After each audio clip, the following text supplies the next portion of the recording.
My opinion is that I think this is a good opportunity to take advantage of what interests the children. Mm-hmm. I agree with you about kindergarten. And I would even maybe go up to second or third grade. It's a lot of this is socialization. I mean, in a normal setting. Yeah. A lot is learning to get along with other kids. A lot of this is learning to be structured in a setting, where 6 hours not natural for a kid to sit still. Yeah. And so I think from an intellectual stimulation standpoint, I think you could take half the day, take 2-3 hours out of a 4-6 hour school day and say, look, let's do something project based. What interests you? Now, of course, I don't know how much a 6-year-old is going to volunteer. I'm not going to say, well, I want to do a report on Mozart versus Beethoven. I mean, but I think it's a good chance to break away from traditional curriculum. Mm-hmm. Instead of pigeonholing it and saying, well, you got to spend 45 minutes on math and 75 minutes on ILA or, whatever, and this much on language and what's history. ILA? English. Language arts. Okay. Yeah, it's a whatever teacher term. Teacher term. I've heard ELA, English language arts, but not ILA. ILA. I forget the I stands for anyway. Well, whatever. Language arts. I know it's language arts. But okay, I mean, my point is, I think at that age, it's an excellent opportunity to break away from the curriculum-based model of school. Mm-hmm. and give kids chance to just sort of free play in a sense academically. Now, here's the one beauty I don't see people taking advantage of, and I'll jump ahead a little bit of the conversation and say we could do this at any grade level. One of the beauties of the whole internet cloud thing, assuming people have access to it and have strong enough signal, is it's very, very easy to collaborate.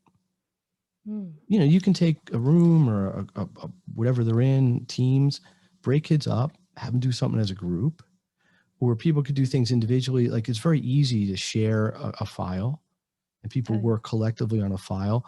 I was overseeing a pod. I don't know if pods were big where you were, but they were pretty big here. And we did a project where there were 6 kids and they each got 2 pages of a PowerPoint, a shareable PowerPoint. They had to do a project about energy. So each kid kind of did their own thing, but collectively became this larger project. And I think you could do that at any grade level, but I think specifically for younger kids, I think you need to shorten the instructional time online. Okay. I don't think it's practical to expect a kid to sit there for an hour and a half straight and remain engaged. It's just not normal. I think you shorten it. You do like 15 minutes on, 15 off, or something like that. And in the 15 on screen, they would learn something, and you give them something active to go do. So you say, all right, we're going to learn how to write the letter A and B. Maybe that's that's about first grade. They start learning handwriting and stuff, right? So you say, all right, now go take a little walk, go get a snack, whatever, and then come back. I want you to practice, do 10 A's and 10 B's. Let them do it on their own. And it models a little bit what would normally go on in the classroom. A teacher is not instructing and lecturing continually for 6 straight hours. But it gets the kids used to that a little bit more. And it gets them to have some pride in their work. I think that's something that's been missing is because one of the things that enables you to get buy-in from a student academically is when they take pride in what they're doing, or they have a strong interest in what they're doing, and they want to do more of it, or they want to start to expand on it on their own a little bit.